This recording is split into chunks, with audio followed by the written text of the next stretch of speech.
ओम साई राम जी, प्रणाम है आप सबको। आप सबके हृदय में बसे हुए साईं को मेरा नमन है, अभिवादन है, आलिंगन है।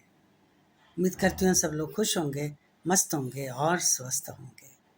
मेरी यही प्रभु से प्रार्थना है कि आप हमेशा प्रसन्न रहें और आप ईश्वर के साथ अंतःकरण से जुड़े रहें।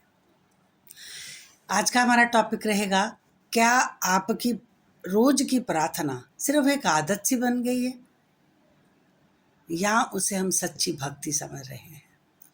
हम अक्सर रोज की पूजा पाठ को ही अपनी सच्ची भक्ति समझ लेते हैं, लेकिन क्या हो अगर साईं चेतना केवल पूजा की विधि में नहीं बल्कि हमारे कर्मों और व्यवहार में दिखाई दे।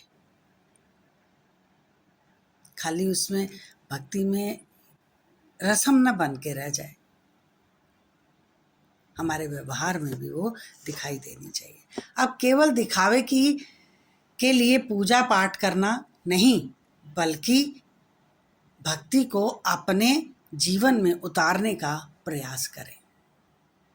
रस्मों के लिए इस भक्ति को मत करें। ये भक्ति आपके जीवन में दिखाई देनी चाहिए, आपके जीवन में उतरनी चाहिए। तभी तो ये दिखाई देगी कि सच में वो कोई साईं भक्त है या वो राम का भक्त है या वो हनुमान जी का भक्त है, क्योंकि आपके भीतर वो चीज़ें दिखाई देनी चाहिए। क्योंकि ये सब आप ही के अंदर छिपी हुई होती हैं, लेकिन हम उन्हें जाहिर नहीं करते।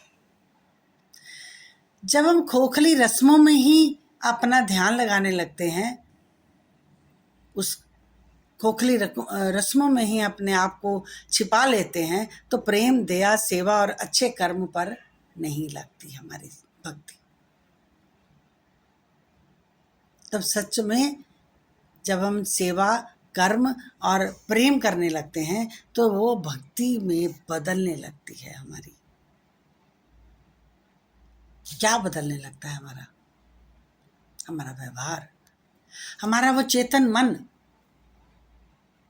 जब हम इन खोखली रस्मों को छोड़ देते हैं और भीतर की भक्ति को जगाने की कोशिश करते हैं, वो कैसे जगती है? प्रेम से, अच्छे अच्छे कर्मों से ये जगने लगती है और भीतर जो है वो भक्ति दिखने लगती है लोगों को, क्योंकि वो आपके व्यवहार में आने लगती है ना। फिर ऐसे नहीं होता कि आप ऊपर ऊपर वाली खोखली रस्मों को करके मंदिर से मंदिर में जल चढ़ाया और पूजा पाठ किया और आपने सोचा कि ये हाँ जी मेरी भक्ति हो गई। सच्ची भक्ति वही है जो मंदिर से निकलकर हमारे व्यवहार में हमें दिखाई दे। क्या आपकी पूजा भी ऐसी ही है? आप मुझे कमेंट में ज़रूर बताना। देखिए, कोई अपनी कमियों को नहीं देखता, ये बिल्कुल सत्य है। कोई नहीं बताएगा मुझे कि सच में कि मेरी पूजा जो है सिर्फ एक आदत बन गई है, इसमें भक्ति का रत्ती मात्र भी रस नहीं है। ऐसा कोई नहीं लिखेगा, मैं जानती हूँ। लेकिन अगर आप सच्चे साईं भक्त हो तो जरूर लिखना बाबा के आगे कि बाबा मुझ में सिर्फ ये आडंबर हैं, मेरे अंदर सच्ची भक्ति नहीं है, कृपा करके आप इसे जगा दें। अगर आप ऐसी प्रार्थना बाबा के आगे करेंगे, आप अपने कमेंट्स में ज़रूर लिखना ये लाइनें कि मेरे अंदर सच में सच्ची भक्ति नहीं है, ये हमारा खोखला एक रस्म है जिसे हम निभाते जा रहे हैं कि सुबह उठना है, मंदिर जाना है, प्रार्थना करनी है, माला जाप करना है, लेकिन ये भक्ति का रस हमारे जीवन में आ नहीं रहा। तो आपने क्या लिखना है कमेंट में कि मेरे भीतर उस प्यारे से रस को जो भक्ति से प्राप्त होता है वो हमारे भीतर भी भर दो। श्रद्धा किसी निश्चित समय पर की जाने वाली कोई रस्म नहीं है, बल्कि वह चरित्र है आपका, हमारा। श्रद्धा वो नहीं कह दिया हाँ जी मुझे पता है भगवान मेरे साथ है, लेकिन नहीं, जब कोई मुश्किल आई तो हम उसमें घबराने लगे, वो श्रद्धा नहीं कहलाती। श्रद्धा वो है जिसे हम हर समय अपने साथ लेकर चलते हैं कि किसी भी साधारण पल में वो मेरे साथ है, कैसी भी परिस्थिति हो जाए, कैसी भी दुर्घटना हो जाए, कैसा भी परेशानी वाला पीरियड बन जाए, लेकिन हम मेरे साथ वो है, ऐसी श्रद्धा अगर हमारे भीतर आ जाती है तो भक्ति प्रगाढ़ होने लगती है।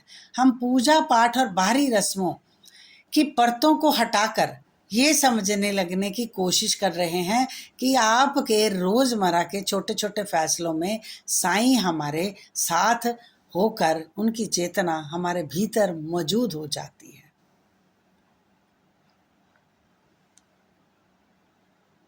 ये है सच्ची भक्ति। जब हम ये सोचने लगते हैं कि हर एक वाक्य में, हर एक चलने में, हर एक बोलने में हमारे पास हमारे साईं की चेतना हमारे भीतर मौजूद है, ये है सच्ची भक्ति, इसे कहा जाता है।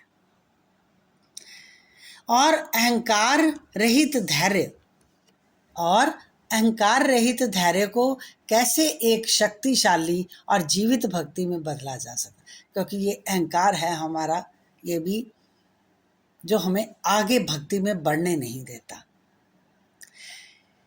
ऐसी भक्ति केवल पूजा के समय नहीं, बल्कि आपके आचरण में, आपके व्यक्तित्व में और आपके जीवन में दिखाई देने लगती है।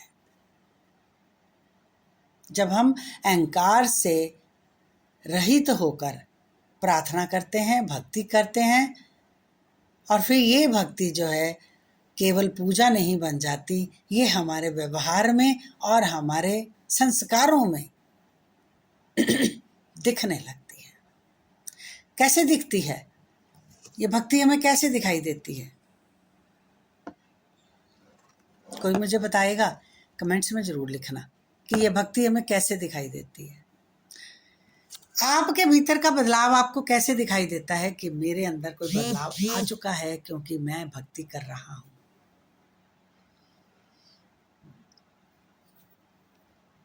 आपके भीतर वो कैसे बदलाव दिखाई देता है? वो बदलाव दिखाई देता है आपके सामने कोई आपके साथ कोई कटु शब्द बोल गया, आप मौन रहे, आपने उसका कोई भी विचार का जवाब नहीं दिया, उसके साथ कोई एक्शन का रिएक्शन नहीं किया, आप शांत चित्त हैं, आपने आगे से हड़बड़ाहट नहीं की, तो समझ लेना आपके भीतर भक्ति जग गई है। अगर आप अभी से वैसे के वैसे ही हो, कुछ बदलाव नहीं आया, तो फिर मैं ये नहीं मानती कि आप तीर्थों से होकर आए हो, आप मंदिरों में हो, आप गुरुद्वारों में हो, आप यहाँ भक्ति कर रहे हो, वहाँ दीपक जला रहे हो, आपके वो सब रस्म है, एक खोखले आडंबर हैं।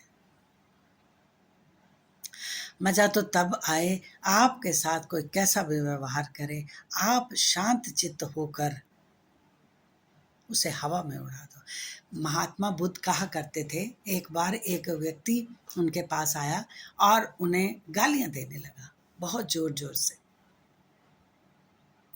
महात्मा बुद्ध के जो शिष्य थे, देखिए वो तो इतने सक्षम नहीं थे, पर महात्मा बुद्ध सक्षम थे। सब शिष्य उतावले हो गए और कहने लगे, गुरु जी आपको ये गालियां निकाल रहे हैं, आप कुछ बोलते क्यों नहीं? महात्मा बुद्ध ने कहा, जब मैंने इसे लिया ही नहीं तो ये मेरे पास कहाँ से आई? आप मुझे छोटे से कमेंट में जरूर बताना, जब हमें कोई उपहार देता है और वो उपहार हम लेते नहीं हैं, तो क्या वो हमारे पास आता है? नहीं, वो ही रख लेता है। ऐसे ही ना होता? आप मुझे बताना क्या मैं ठीक बोल रही हूँ कि नहीं। वो उपहार जो देता है, अगर सामने वाला नहीं लेता तो वो उपहार उसी के पास वापस चला जाता है। तो महात्मा बुद्ध ने कहा, जब मैंने इसके उपहार को लिया ही नहीं तो ये मेरे पास नहीं रहा, ये इसी के पास 100 गुना होकर वापस चला गया। हम जो देते हैं वही 1000 गुना होकर हमारे पास आता है। यही एकमात्र भक्ति है कि हमारा बोल बानी, हमारा आचरण, हमारा व्यक्तित्व कैसा है, ये भक्ति तय करती है। अगर आप किसी के एक शब्द बोलने से तांडव की दृष्टि में आ जाते हो तो समझ लेना आपके भीतर अभी भक्ति का एक कण मात्र भी नहीं आया है। तो बदलने की कोशिश करो, भक्ति को एक रसम ना बना लो, इसे अडंबर ना बना लो। ठीक है जी। ओम साई राम, प्रणाम है। अगर आपको ये एपिसोड पसंद आया है तो लाइक करें, शेयर करें और कमेंट में ज़रूर बताएं कि आपकी भक्ति किस लेवल की हो चुकी है। ओम साई राम। साईं भली कर रहे हैं।